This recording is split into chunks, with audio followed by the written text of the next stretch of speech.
The Stellar Confederacy had been governing the known galaxy for approximately 12,000 standard rotations, which was either an impressive achievement in political longevity or a damning indictment of how little had actually changed in all that time. Probably both. The Confederacy operated on principles that its founding members liked to call enlightened meritocracy, which translated roughly to, "We were here first, so we're obviously better than you."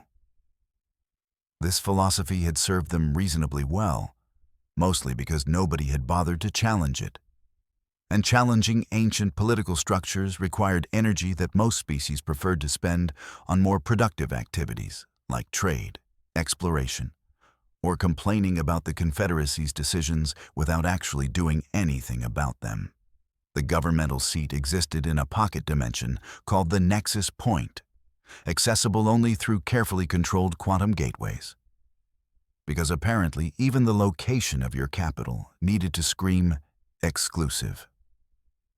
The Nexus Assembly Hall was a masterwork of architectural intimidation, designed by species who understood that if you couldn't impress people with your policies, you could at least overwhelm them with real estate.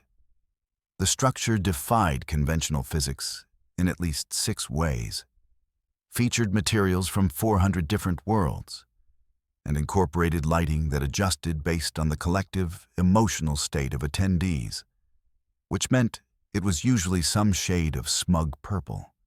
Representatives from 519 member species gathered here monthly to conduct what they called essential governance, but what mostly amounted to elaborate theater.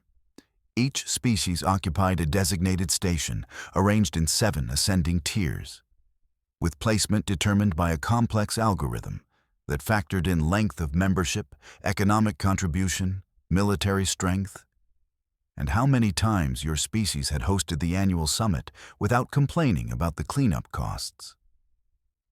The founding species, the Kethran Directorate, occupied the lowest tier closest to the central platform, because in Confederacy logic, proximity to the action equaled importance. Everyone else ascended outward and upward in decreasing relevance. Humanity occupied Station 417 in the 7th tier, squeezed between the Yarvik's Collective, whose primary export was existential philosophy nobody asked for, and the disputed territories of Braxis 9, who spent most sessions arguing with themselves about internal politics. This placement was the Confederacy's polite way of saying, "We acknowledge your existence, but please don't expect us to care." Earth had been granted provisional membership exactly 3 standard rotations ago, following a bureaucratic process that involved 14,000 pages of documentation, 600 hours of testimony, and at least one incident where a human delegate had asked if anyone had actually read the membership bylaws, causing a minor diplomatic crisis when the answer turned out to be, not recently. The human representative arrived through the quantum gateway at precisely the scheduled time, which marked her as either hopelessly naive about Confederacy customs or deliberately making a point. Punctuality was considered somewhat gauche among species who measured their lifespans in centuries and viewed time as more of a suggestion than a requirement. She materialized on the 7th tier platform wearing a navy blue suit that looked positively minimalist compared to the ceremonial garb, bioluminescent displays, and gravitational field manipulators that passed for formal wear among the other delegates. Her auburn hair was styled in a practical twist, her face composed, her posture suggesting someone who knew exactly where she was and had decided not to be impressed by any of it. The assembly hall thrummed with pre-session activity. Delegates socialized in carefully orchestrated patterns that looked casual, but actually followed complex protocols about who could approach whom and in what order. Holographic displays floated throughout the space, showing everything from economic data to celebrity gossip from 14 different civilizations. The ambient lighting cycled through self-satisfied purples and oranges, occasionally spiking into smug gold when someone made a particularly well-received observation about their own species' accomplishments. High Chancellor Vethric, a Kethran whose species resembled what might happen if you crossed a spider with a philosophy professor and gave the result a superiority complex, activated the ceremonial resonator to call the session to order. The device emitted a harmonic frequency that translated across all known perceptual spectrums, which was impressive but also slightly nauseating if you happened to be standing too close to it. Several delegates made small adjustments to their translation matrices and sensory filters. We convene the 942nd monthly session of the Stellar Confederacy, Vethric announced, his vocalization creating visible ripples in the air around his speaking platform. Today's agenda includes resource allocation disputes, the Meridian Trade Corridor expansion proposal, updated protocols for first contact scenarios, and the continued provisional assessment of species designation Terra Human Sol 3. The way he pronounced humanity's designation made it sound like a clerical error that everyone was too polite to correct. A subtle shift occurred in the Assembly's attention, several hundred beings suddenly remembering that humans existed and were technically present. The human delegate didn't react to the scrutiny, merely folded her hands and observed the proceedings with the patience of someone who had learned that alien bureaucracy moved at speeds that made continental drift look hasty. The first 2 hours proceeded according to standard Confederacy protocols, meaning with all the urgency of continental erosion.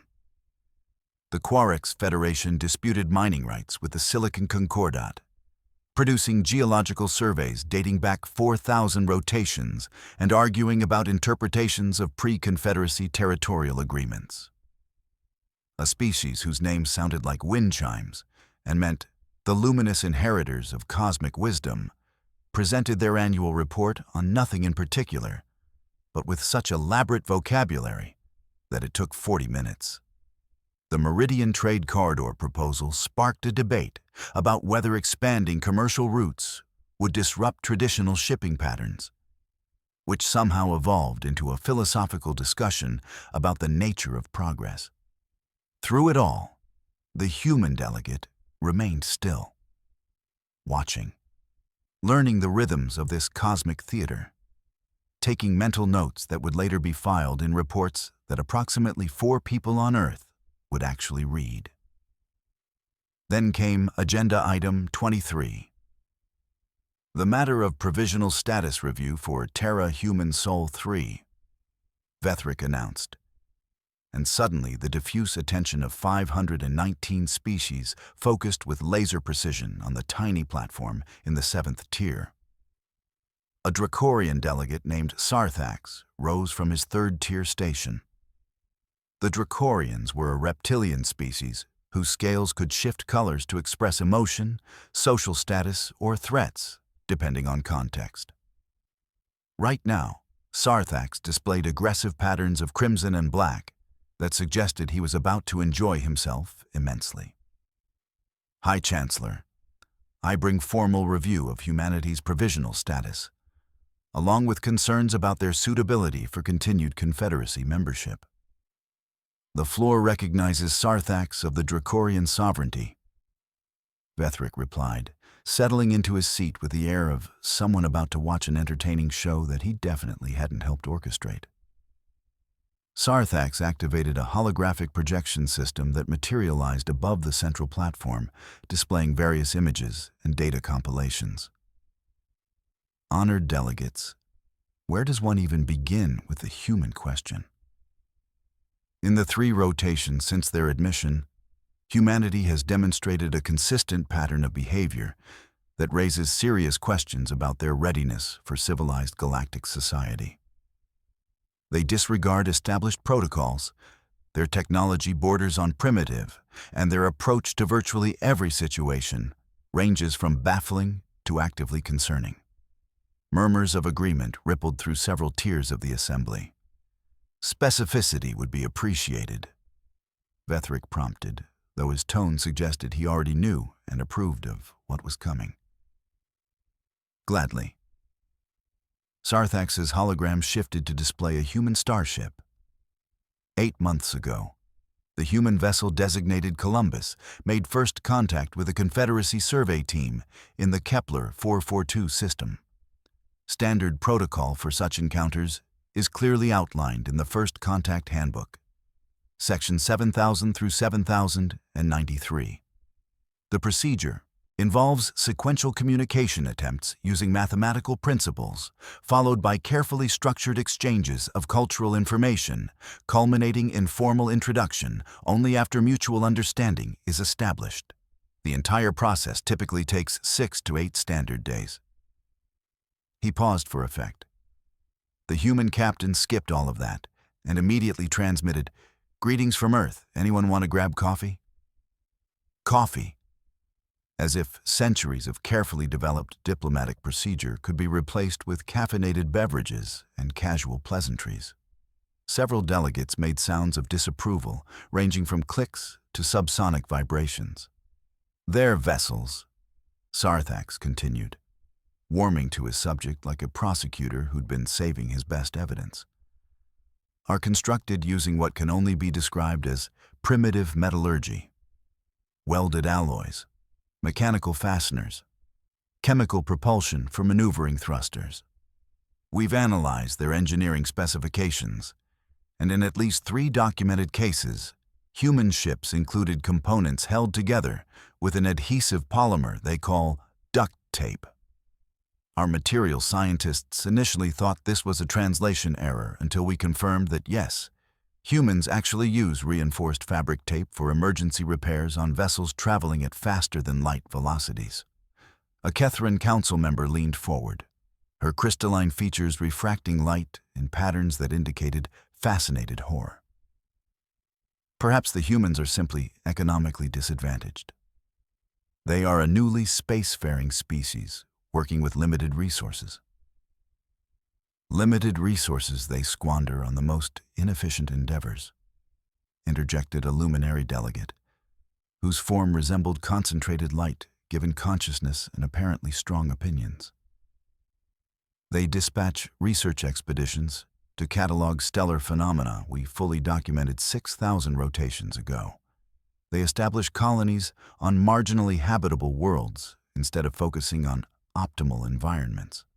They produce artistic and cultural works at a rate that suggests their entire civilization is perpetually distracted from more productive activities.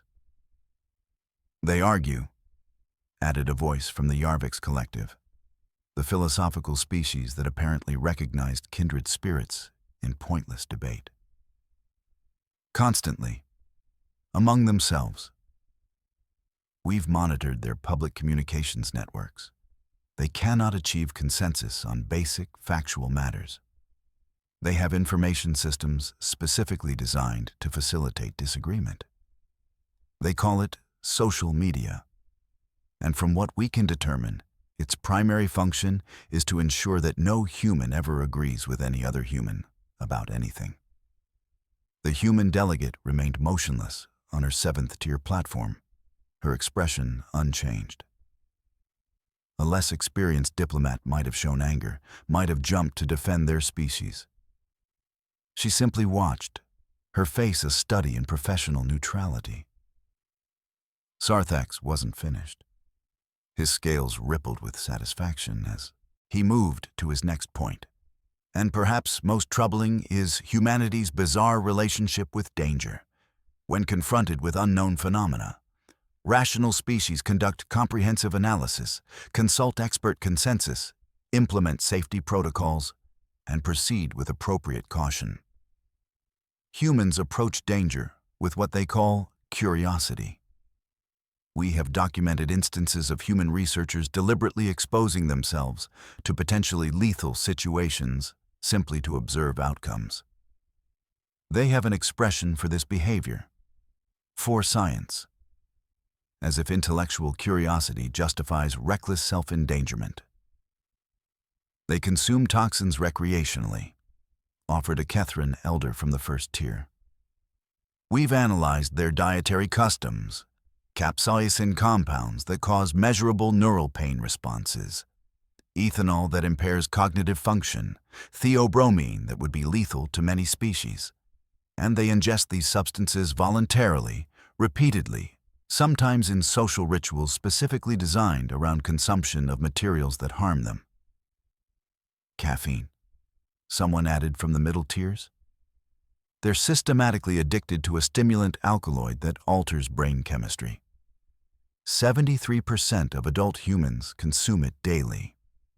They build entire social structures around caffeine distribution. They have shops dedicated exclusively to serving it in increasingly complicated preparations. The criticisms were building momentum now, each delegate adding their observations to a growing pile of evidence that humanity was, at best, charmingly incompetent and, at worst, a threat to themselves and possibly others. Their planet of origin is classified as a Class 4 hazard world, Sarthax declared, his hologram now showing images of Earth in various states of meteorological violence. Gravity at 9.8 meters per second squared, which they consider standard. Atmospheric pressure that would crush species from lower gravity environments. Weather systems that include frozen precipitation, electrical discharge storms, and cyclonic formations with wind velocities exceeding 300 kilometers per hour. Regular seismic activity, active volcanism, an atmosphere with 21% oxygen content, sufficient to support rapid combustion. The images shifted to show Earth's wildlife, and several delegates made sounds of distress. The fauna, Sarthax continued, includes apex predators that hunt in coordinated groups using complex tactics. Marine organisms massing over 30,000 kilograms, insects that inject neurotoxic venom, microorganisms that cause systemic failures. And humans evolved alongside all of this, which explains virtually everything about their psychological profile. They developed intelligence not through peaceful contemplation, but through constant survival pressure. They're the product of a planet that spent millions of years trying to kill them. A delegate from the wisdom circles, a species known for measured philosophical discourse, spoke in carefully modulated tones that somehow still managed to sound condescending. What my esteemed colleague is perhaps articulating is that humanity represents a fundamental incompatibility with Confederacy values. They are chaotic where we prize order, impulsive where we value deliberation, primitive where we celebrate advancement. Not malicious, necessarily, but certainly unprepared for the responsibilities and expectations of membership in a sophisticated galactic community. That was when High Chancellor Vethric made his catastrophic error in judgment. I find myself in agreement with the assessments presented, the Chancellor said, his voice carrying the weight of 12,000 rotations of accumulated authority. Humanity embodies everything the Stellar Confederacy was founded to transcend: violence, disorder, inefficiency, recklessness. They are, in essence, sophisticated primitives who stumbled into faster-than-light travel through what our analysts can only describe as improbable luck and stubborn refusal to acknowledge impossibility. Perhaps in another millennium, once they've had adequate time to develop actual civilization, we might reconsider their application. But at this moment? He made a dismissive gesture with one of his appendages that was probably meant to look regal, but came across as imperious. They are barely more than clever animals who learned to build starships. Crude approximations of civilization, certainly not worthy of standing in this assembly alongside species who have cultivated wisdom, culture, and genuine advancement over thousands of rotations. The silence that followed was the kind that usually preceded either diplomatic breakthroughs or complete disasters, with very little middle ground between the two.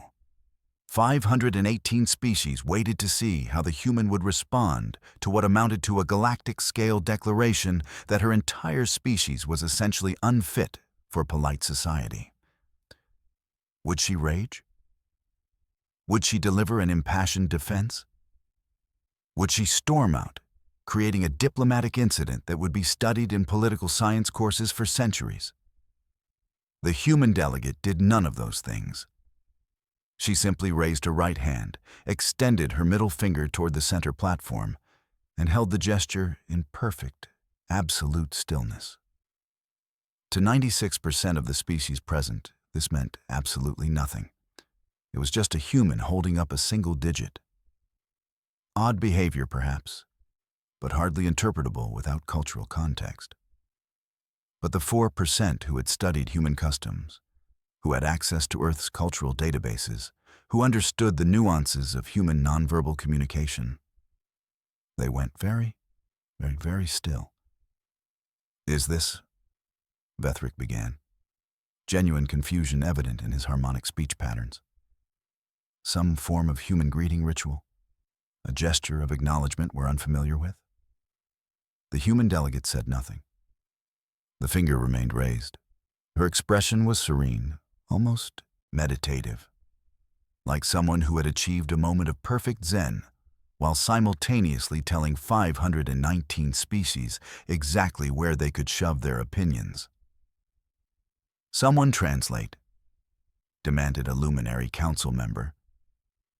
"What is the meaning of this gesture?"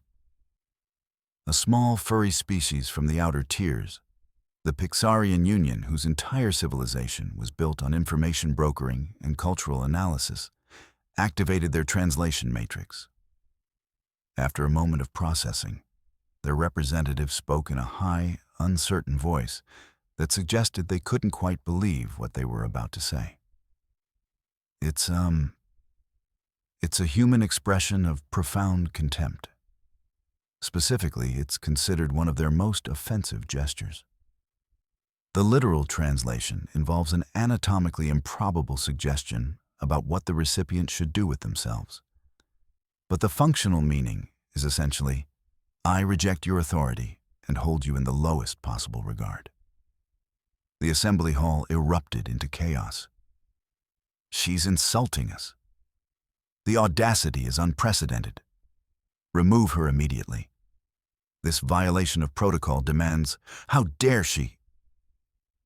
Vethric struck the ceremonial resonator repeatedly, the harmonic waves becoming increasingly dissonant as he tried to restore order to an assembly that had descended into the diplomatic equivalent of a bar fight. "Human delegate, you will lower your hand and issue a formal apology immediately." The human delegate lowered her hand, slowly, deliberately. Then she spoke for the first time since entering the assembly, her voice clear and carrying perfectly through the chamber's acoustics, despite the chaos. "No."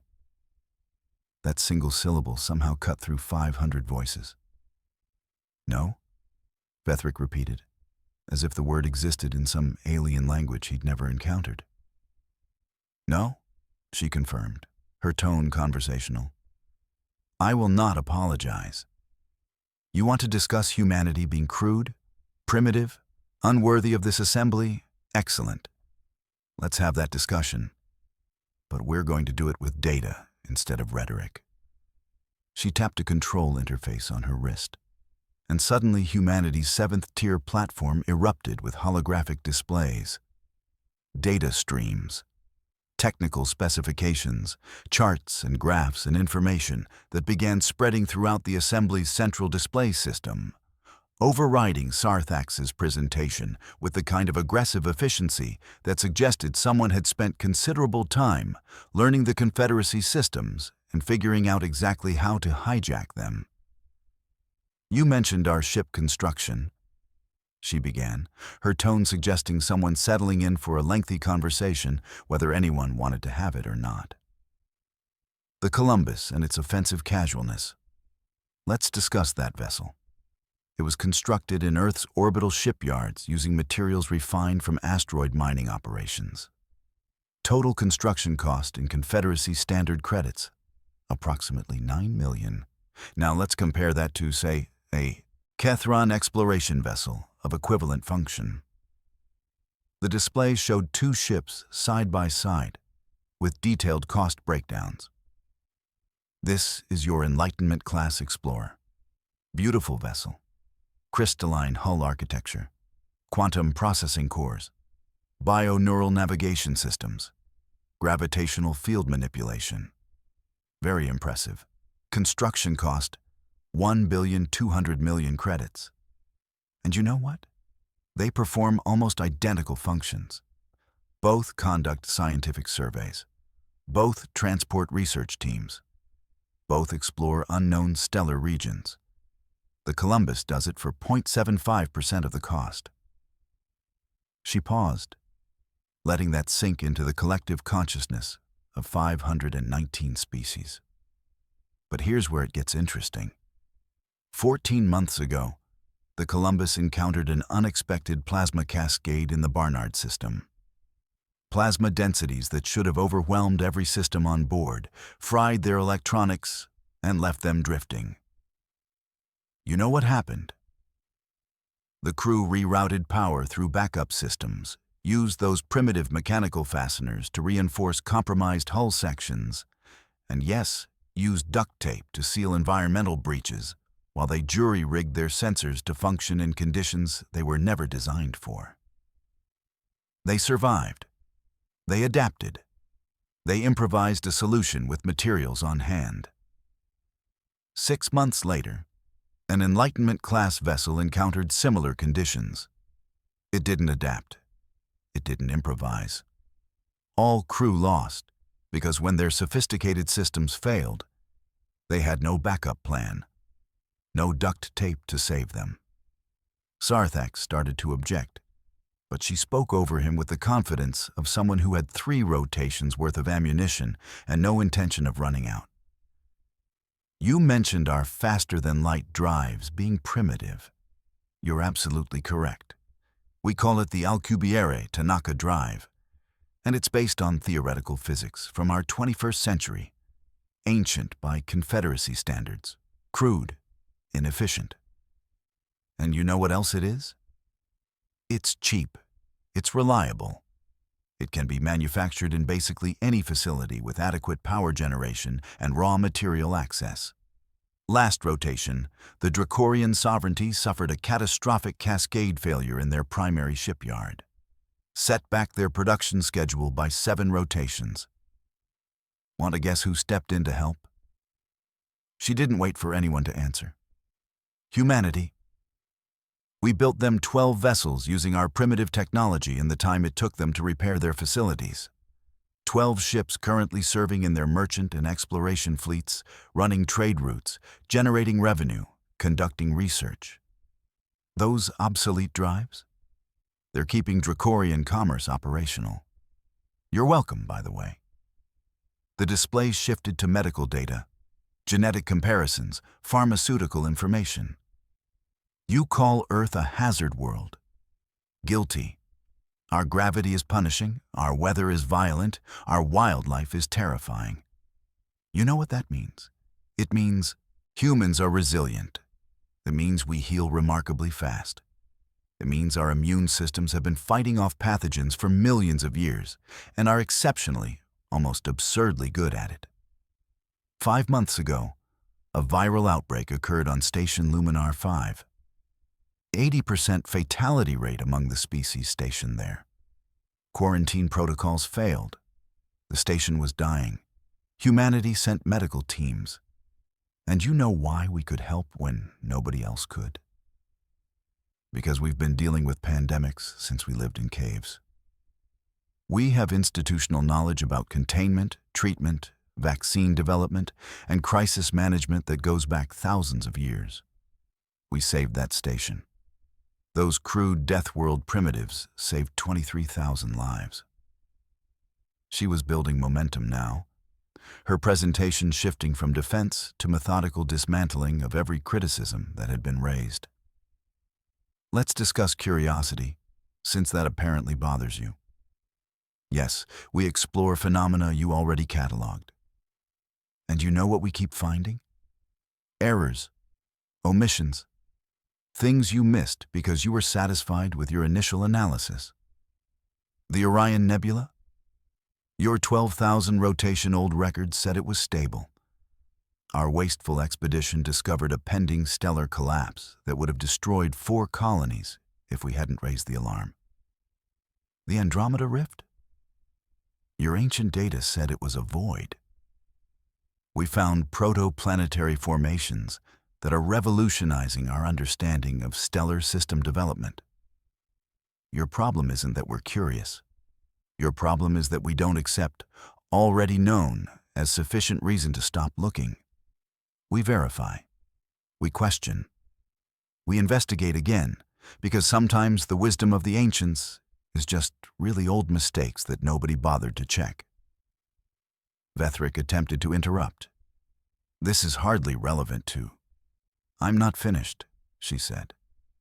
And something in her tone made a being who had governed for 12,000 rotations actually pause mid-sentence. You want to talk about arguments? About humanity's inability to achieve consensus? You're absolutely right. We argue constantly. We debate everything from philosophy to science to what constitutes proper pizza toppings. And you know what that creates? Innovation, progress, intellectual evolution. You want to know how many significant technological breakthroughs the Confederacy has achieved in the last 1,000 rotations. The display showed a number. 63. 63 in 1,000 rotations. Humanity has been spacefaring for less than 2 centuries, and we've contributed 24 significant advancements in the last 3 rotations alone. 24. You know why? Because we argue. Because we don't have a confederacy telling us what's already known and what's not worth investigating. Because some human somewhere always asks, but what if we tried this? Even when everyone else thinks it's idiotic. Because we don't achieve consensus before we innovate. We innovate and then argue about whether it was a good idea. She activated another data set, and this one caused actual gasps from several delegates who bothered to read the summary before the detailed breakdown. This is a dependency analysis compiled by your own Confederacy Statistical Bureau. It shows which Confederacy technologies, systems, and operations currently rely on human innovations or contributions. Care to guess the percentage? Nobody answered. Several delegates were frantically reviewing the data, their reactions ranging from surprise to alarm. 31%. In 3 rotations, humanity has become integral to nearly 1/3 of Confederacy operations. That duct tape approach you mock?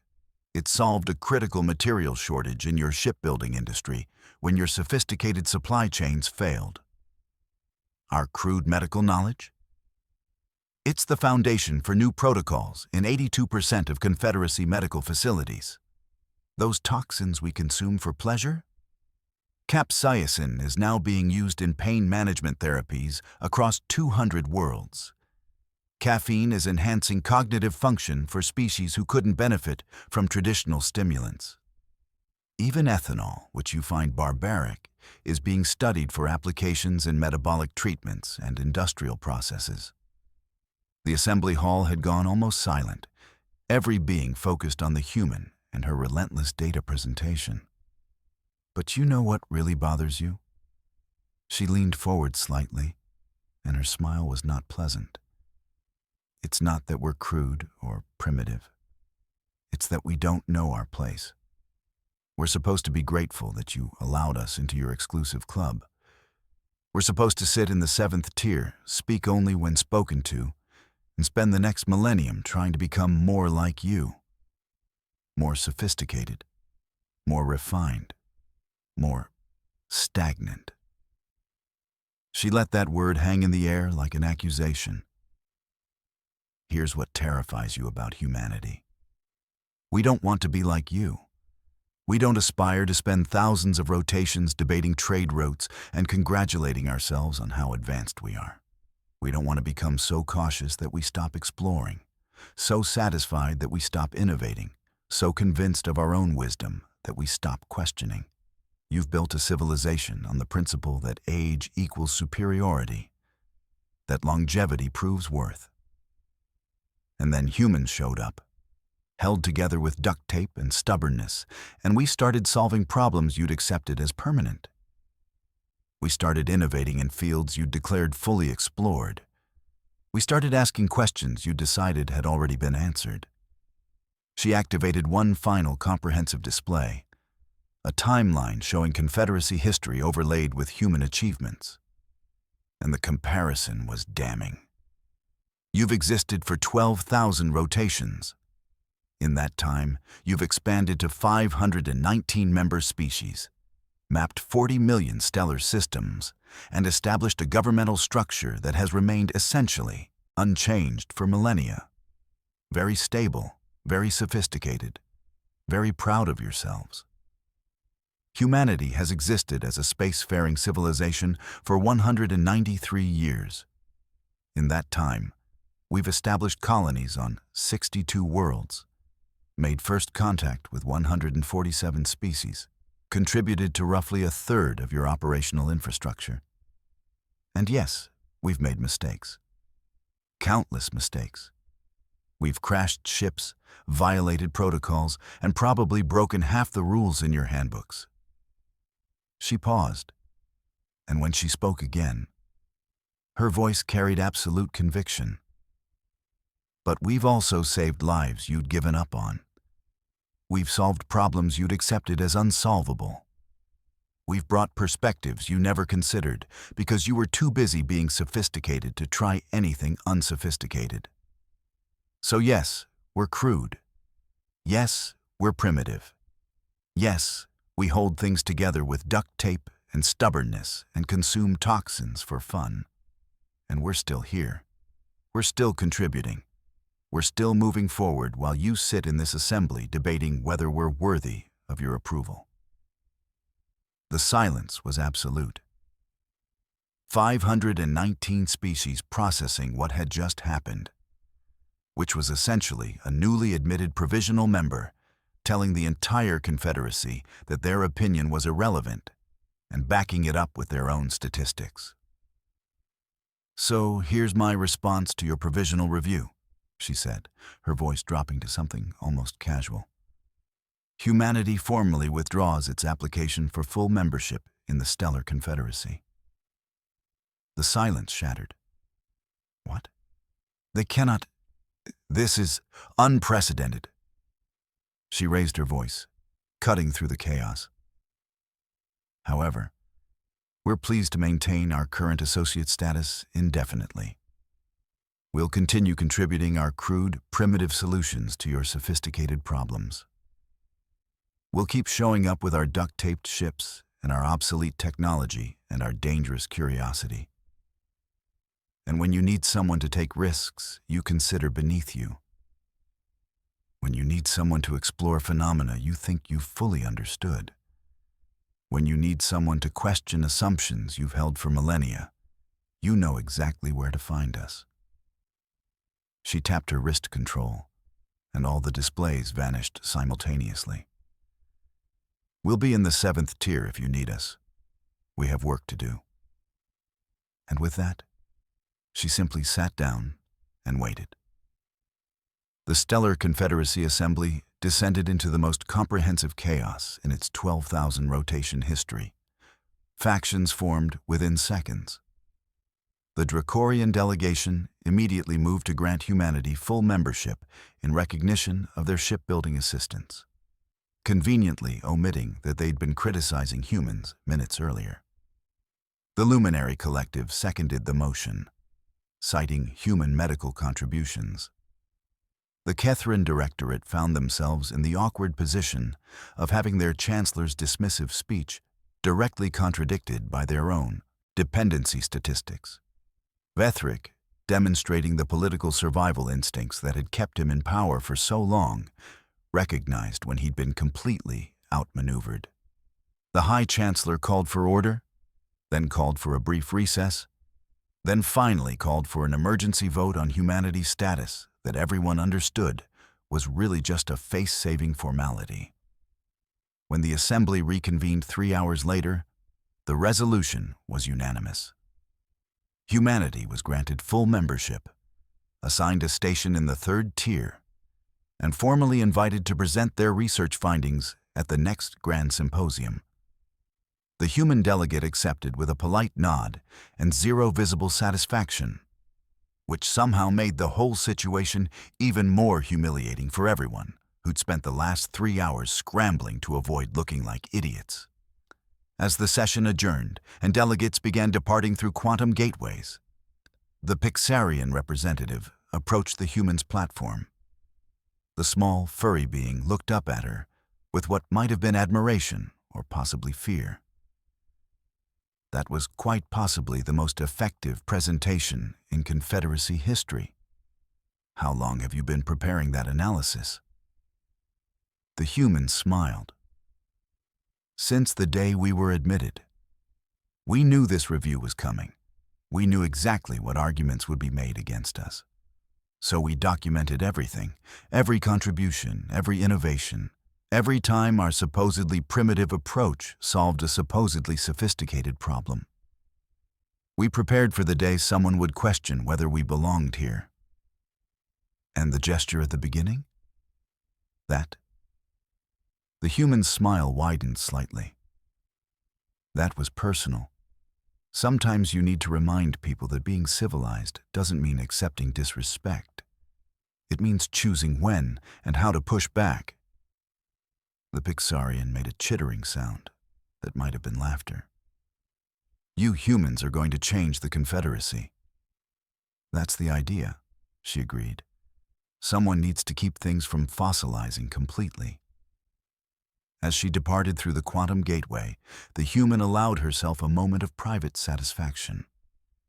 The withdrawal threat had been calculated, based on her assessment that the Confederacy needed humanity more than they wanted to admit. The data had confirmed it, but data was only effective when presented at precisely the right moment with precisely the right framing. And sometimes, that framing required a single raised finger to cut through 12,000 rotations of accumulated pretension. 4 months later, human-designed backup systems became mandatory requirements for all Confederacy vessels. 8 months after that, humanity's medical protocols were adopted across 60% of member species. Within 2 rotations, human teams were leading exploration initiatives into regions the Confederacy had written off as fully cataloged, and finding things that rewrote textbooks. The crude, primitive, duct tape-loving humans had arrived, and the galaxy would never be quite as sophisticated again. Which was exactly the point, because civilization, as humanity understood it, wasn't about achieving perfect advancement and then preserving it under glass for millennia.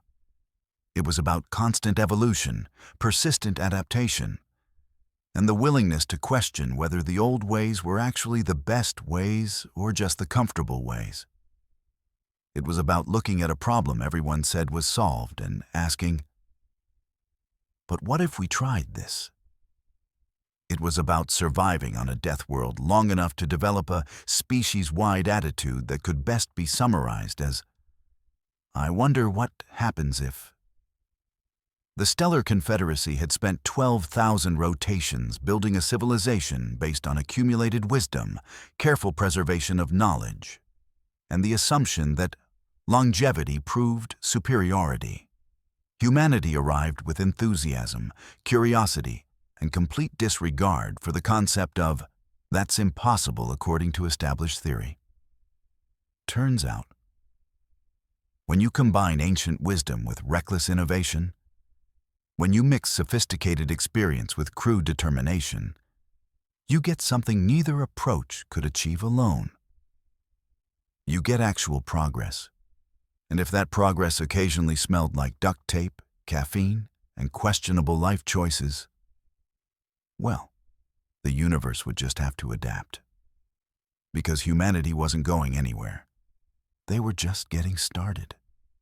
And somewhere in the nexus point, in the permanent archives of the Stellar Confederacy, A recording of that session played on repeat in diplomatic training courses as an example of what happens when you confuse age with wisdom and sophistication with superiority. The most valuable lesson, the instructors emphasized, wasn't about the data or the arguments or even the political maneuvering. It was about the finger. Because sometimes, the most sophisticated response to pretension is a single, simple gesture that says everything that needs to be said. Claude can make mistakes. Please double-check responses.